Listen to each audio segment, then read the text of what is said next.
Okay, her dam has really big teats and her dam doesn't. So we're gonna compare and see if we've got good. Okay, so those are her teats. Actually, honeys don't look too bad.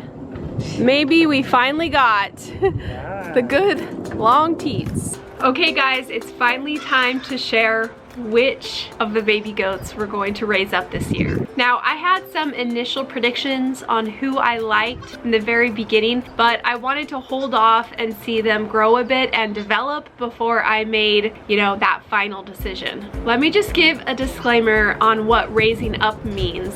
It just means we're gonna raise them up for a year and see how they freshen. So we'll breed them in the fall. If they grow to a good weight, we'll breed them in the fall, and then next spring in a year we'll see what their udders look like, and then we'll decide on which one we want to go with as a breeding doe. So first up, we are going to retain both of Daphne's Dolings. I just love so many things about Daphne. Her top line, her daringness, her production. So I knew I'd keep at least one, and Winona was my favorite right off the bat. Although Kevin's favorite was Shania. So we compromised by keeping both this year, raising them up, and we'll see how they do. Second, we are going to retain Lola out of Tatum. Now, although Tatum has lower production, and Tatum's not gonna stay here as a breeding doe, Tatum hits almost every other mark for me. She has a beautiful body conformation.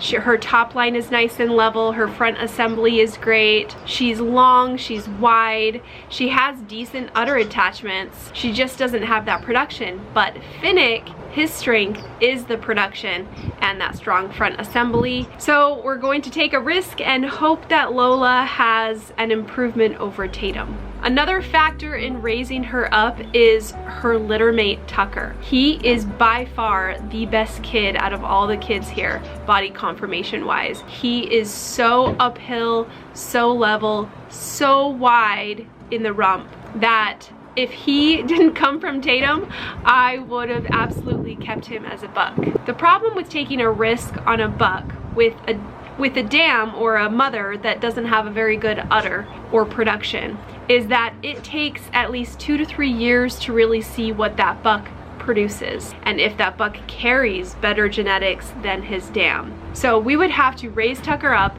breed him in the fall to one of our does, then retain a doeling, raise her up, breed her in the fall, and wait till the spring before we could see what her udder looks like and if he carries better genetics. And even if you have a dam or a mother of a buck with a phenomenal udder, the odds of his offspring having good udders is only still about 20%. It's not as likely that you're going to get the best genetics. So as hard as it is, he's still going to be weathered, and we're not going to keep him as a buck because there's just too much risk involved. Okay, and finally this last one is a maybe. So this last one we're going to retain for now. I'm gonna raise this one up tentatively, but she may be bumped out of her spot if I see one of the 4 first fresheners deliver a kid that I just love a lot more. So the last doeling is Honey. I know, I said I wasn't going to keep any out of Tilly, but she is beautiful. And I don't mean color, I mean body conformation. She is beautiful and uphill. She has tight shoulders. She has a long level top line. She's nice and wide. She's so perfect in so many ways, but she could also carry Tilly's udder. So that is sort of the downside with her. So the only question is, will we improve her udder? Did Finnick improve Tilly's udder, and will we see that manifest in Honey? I don't know. So genetics are a little bit like rolling the dice. You may get something good, you may get something mediocre, but still, if I don't get any doelings out of these next 4 first fresheners, then I'll likely raise up Honey and just give it a chance. So she's on the if list. So that's it. Those are the 4 that we're planning on raising up this year to see how they do next year when they freshen. Also, I have one more Doling coming from another amazing farm this year. She won't be here for another week. She's gonna be a new bloodline we're bringing in, and she's phenomenal. So we'll share all about her when she gets here. And speaking of kids from other farms, let me officially introduce our new herd sire from Narrow Gate Farm in Tucson. Meet Desert Knight, also known as Lancelot. His dam is one I have admired for a very long time. Now, she was paired with a fancy buck out of the famous Urban Acres herd, and the combination of these is just something I couldn't pass up. So Lancelot will be paired with all of Finnick's daughters, and I'm so excited for this potential combination of genetics. Hopefully we end up with even more beautiful kids, and we can continue having these great production lines, nice uphill bodies, and strong front assemblies. Now, Lancelot's dam has a linear appraisal score of a VEEE 90, which is very high. She also has really high scores in her rear udder height, which is the ligament that's gonna hold that udder up, and rear udder arch, which is gonna mean she's nice and wide and can hold that udder. Now, Lancelot's sire's dam has the highest score that any Nigerian dwarf goat has obtained, which is an EEEE 92. And his sire's dam won the 2021 High Lifetime Milk Production and Highest Butterfat Production at Nationals. So hopefully little Lancelot carried with him some of these great genetics that we can pour into our herd, because we desperately need them. Now, with all of the other babies, they are all going to new families. Aspen is going to go to Kentucky, Cedar's gonna go to California, Johnny's gonna go to Michigan, and then Lavender, Chip, Tucker, and yes, Newt will all go to local farms here in Arizona. So I'm sure you're wondering why we didn't keep any of Hazel's babies, and that's because I didn't really see anything in Hazel that I didn't already have in my herd or in these babies raising up. So because of that, I just decided to not go with that line. So now who's going to leave us this year? Well, as you guys know, Tatum is going to leave our farm. We're not going to continue that line as a breeding doe anymore. And Hazel actually is going to go home soon with her previous owners. We initially sort of boarded Hazel here for a while and then ended up keeping her for a couple years as her family was sort of like transitioning between farms. But now they're going to take her back, and Zorro is actually going to leave us as well to be the herd sire on another farm. Then finally, as far as the first Fresheners go, we have 4 of them. These are the ones we raised up all last year, and now we get to see their udders, and I'm only going to choose probably 1 or 2 to continue as a breeding line. So lots of changes here on the farm, and just know I'm not taking my goats and selling them at an auction at a sale barn. They're going to brand new herds, families that love them, people that are excited to either use their genetics or have pets. So it's the cycle of life. We got to move them on as we bring in others from other farms to try to improve genetics. And as you guys know, bucks don't stay around for very long, and does only stay around as long as we want to continue them as a breeding doe. So that's it. Lots of changes. I'm really excited about the direction we're going in. In just a couple weeks, we have the first Fresheners due, and we can check out their udders and see how they did. So let me know your thoughts on if you would do the same thing or if you would do something totally different. I can guarantee that we probably aren't going to agree, but that's to be expected.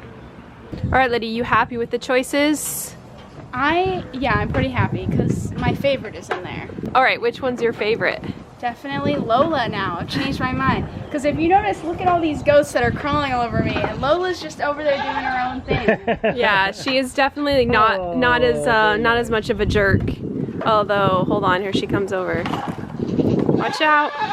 Is that your favorite? You always love the cows. She is pretty sweet. Yeah, she's gonna be really good because she's got the best genes out of her and mom. A good personality. Personality and a wide rear end. Yeah. Wide rear Rump, you mean? Do you mean rump? Yes. Yes. Good choice. We'll see which one of us wins. Oh yeah. Whether Winona or Shania is the best. Yeah, we'll see. Okay guys, I have a big announcement to make. In just a couple months, it will officially be 14 years since I brought my first 2 goats to the farm. and it has been an adventure. I'm somebody that is an avid learner and researcher almost to a fault. I want to perfect my skills, and so over the years I've gotten better and better at herd management, and now I'm ready to share it with all of you. Introducing the complete guide to raising goats, how to keep a healthy and happy herd. I have to say, one of the biggest problems when you're raising goats is all of the different opinions online and misinformation. There are a lot of Facebook groups that tell you the wrong things. There's a lot of people that just spout nonsense. And so in my course, everything is simplified, backed by research, and by some of the top ruminant nutritionists and vets in the country. So you know you're getting the best information, and you know you'll be taking care of your goats in the best way. This course literally has everything that you would want to know about raising goats. It's got the beginner information, what to look for when you're purchasing a goat, building great fencing, guides to feeding them correctly and balancing their minerals, deworming with herbs or medications. There's a lot of disease prevention in there, along with info on my personal medical supplies kit. And then of course, there's a huge section on kidding from breeding to postpartum care. So I have got you covered. And then for those of you that are interested in the next level of goat raising, I have information and videos on breeding for better genetics, getting into linear appraisal or milk testing, and even getting started showing goats. So this course is full of everything you need to know. So I'm gonna put a link in the description here. This is my own personal plug. Go check out my course and see what you think. I would love for you to purchase it if this is something you're interested in. And hopefully I can help a lot of people who are new to goats or who are wanting to just dive deeper into proper herd management. So check it out and let me know what you think. And I am positive that I'm gonna be doing this at least another 14 years. So got a long, fun road ahead of me.